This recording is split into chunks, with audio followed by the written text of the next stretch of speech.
Assalamualaikum warahmatullahi wabarakatuh.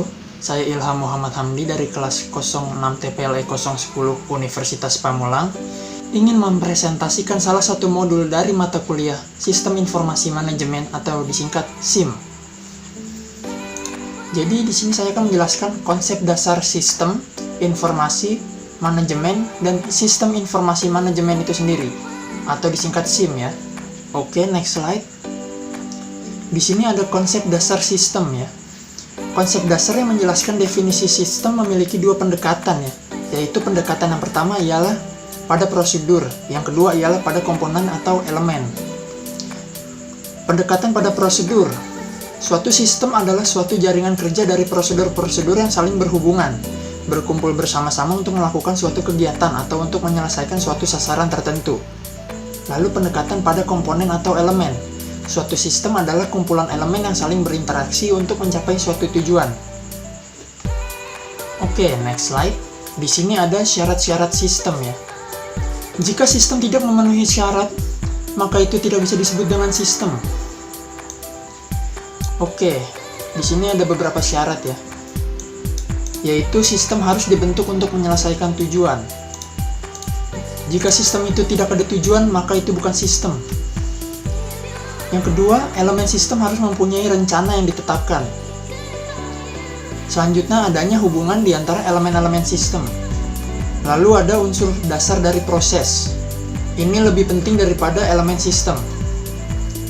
Lalu yang terakhir adalah tujuan organisasi lebih penting daripada tujuan elemennya. Oke, yang terakhir adalah tujuan organisasi lebih penting daripada tujuan elemen itu sendiri. Lalu di bawah ini ada model umum sistem ya. Model sistem dari perusahaan umumnya seperti ini. Di kiri ada input, di tengah ada proses, di kanan ada output ya, output dari sistem tersebut. Oke, next slide. Di sini ada komponen sistem. Di sini ada beberapa sistem-sistem kecil yang saling berhubungan antara satu dengan yang lainnya. Lingkaran ini adalah boundary ya, atau disebut dengan batasan sistem. Lalu di dalam subsistem ini ada model dari sistem perusahaannya yang sebelumnya saya sebutkan, yaitu input, pengolah, dan output. Lalu selanjutnya konsep dasar informasi. Di sini ada definisi informasi. Informasi adalah data yang diolah menjadi bentuk yang lebih berguna dan lebih berarti bagi yang menerimanya.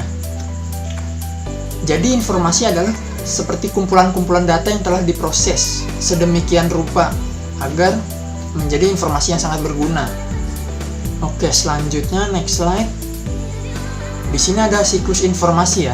Jadi informasi ini memiliki siklus, yaitu seperti berputar, mengulang dan mengulang terus-menerus. Misalkan dari yang pertama ialah kita menangkap data. Suatu data kita tangkap, lalu kita input data tersebut, lalu selanjutnya kita proses. Di sini ada basis data. Basis data adalah kumpulan data-data yang telah diproses, seperti itu ya. Lalu jika sudah selesai, selanjutnya adalah output yang menjadi informasi. Informasi adalah kumpulan data yang sudah diproses ya. Lalu informasi tersebut diterima oleh penerima. Lalu selanjutnya ialah keputusan tindakan dari si penerima ini. Setelah diambil keputusannya, ialah hasil dari tindakan keputusan tersebut. Lalu akan terulang kembali seperti sebelumnya. Oke, next slide. Di sini ada kualitas informasi ya. Kualitas informasi itu terdiri dari 4 bagian. Yang pertama adalah akurat, tepat waktu, relevan, dan lengkap. Yang pertama yaitu akurat. Informasi harus benar-benar bebas dari kesalahan dan tidak menyesatkan ya. Jika tidak akurat, maka informasi tersebut bisa disebut hoax atau gosip. Lalu yang kedua adalah tepat waktu. Informasi yang datang kepada penerima tidak boleh terlambat ya. Jika terlambat akan beresiko tinggi. Oke, yang ketiga adalah relevan. Informasi harus mempunyai manfaat untuk pemakainya ya. Yang terakhir adalah lengkap. Informasi yang akan digunakan harus selengkap mungkin. Jika tidak lengkap, maka bisa disebut dengan hoax juga atau gosip ya. Oke, next slide. Di sini ada informasi berdasarkan dimensi waktu ya. Pada masa lalu dan masa kini. Informasi mengenai masa lalu yang meskipun jarang digunakan, namun dalam storage perlu disusun secara rapih dan teratur. Hal tersebut dilakukan agar dapat disajikan secara cepat dan lengkap. Di negara-negara maju pada umumnya disimpan dalam bentuk mikrofilm. Lalu di sini ada informasi masa kini ya. Informasi mengenai peristiwa-peristiwa yang terjadi sekarang. Pada era teknologi maju dan canggih saat ini, pengelolaan informasi sudah dalam bentuk komputer atau smartphone dan yang lainnya, sehingga dapat disajikan relatif tepat. Meskipun demikian, untuk kondisi-kondisi tertentu masih disajikan dalam bentuk lisan atau tidak formal, namun mengandung nilai yang sangat penting, terutama untuk mengambil keputusannya. Oke, next slide. Di sini ada manajemen dan SIM. Pengertian manajemen berasal dari kata to manage ya, yang artinya mengurus. Sehingga manajemen dapat diartikan bagaimana cara mengatur, membimbing, dan memimpin semua orang menjadi bawahannya agar usaha yang sedang dikerjakan dapat mencapai tujuan yang telah ditetapkan sebelumnya. Oke, selanjutnya di sini ada fungsi dari manajemen itu sendiri ya. Ada beberapa fungsi manajemen. Di antaranya ialah fungsi perencanaan. Pada hakikatnya, perencanaan merupakan proses pengambilan keputusan yang merupakan dasar bagi kegiatan-kegiatan atau tindakan-tindakan ekonomis yang efektif pada waktu yang akan datang. Lalu yang kedua ada fungsi pengorganisasian. Fungsi pengorganisasian dapat didefinisikan sebagai proses menciptakan hubungan-hubungan antara fungsi-fungsi, personalia, dan faktor fisik agar kegiatan-kegiatan yang harus dilaksanakan disatukan dan diarahkan pada pencapaian tujuan bersama. Lalu yang ketiga ada fungsi pengarahan ya. Pengarahan merupakan fungsi manajemen yang menstimulir tindakan-tindakan agar betul-betul dilaksanakan. Lalu yang keempat ada fungsi pengkoordinasi. Suatu usaha yang terkoordinir ialah di mana kegiatan karyawan itu harmonis, terarah, dan diintegrasikan menuju tujuan-tujuan bersama. Koordinasi dengan demikian sangat diperlukan dalam organisasi agar diperoleh kesatuan bertindak dalam rangka pencapaian tujuan organisasi. Lalu yang terakhir adalah fungsi pengawasan ya.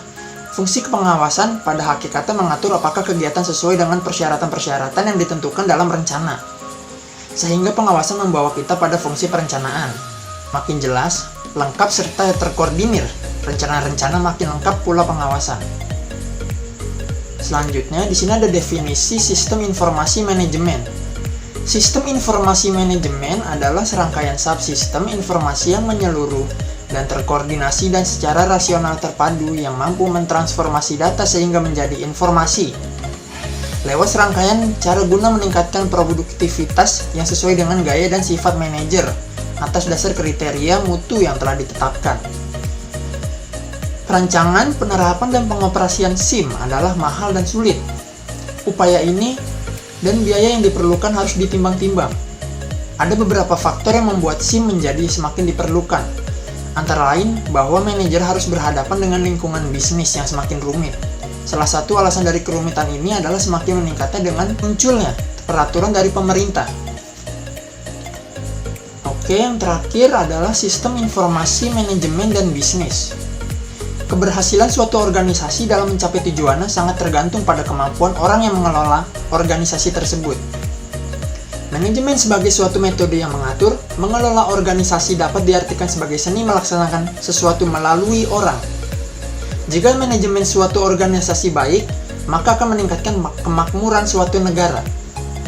Oke, sepertinya sampai sini saja penjelasan yang saya presentasikan sampai saat ini. Semoga bermanfaat bagi kalian semua yang menonton. Kurang lebihnya mohon maaf. Terima kasih.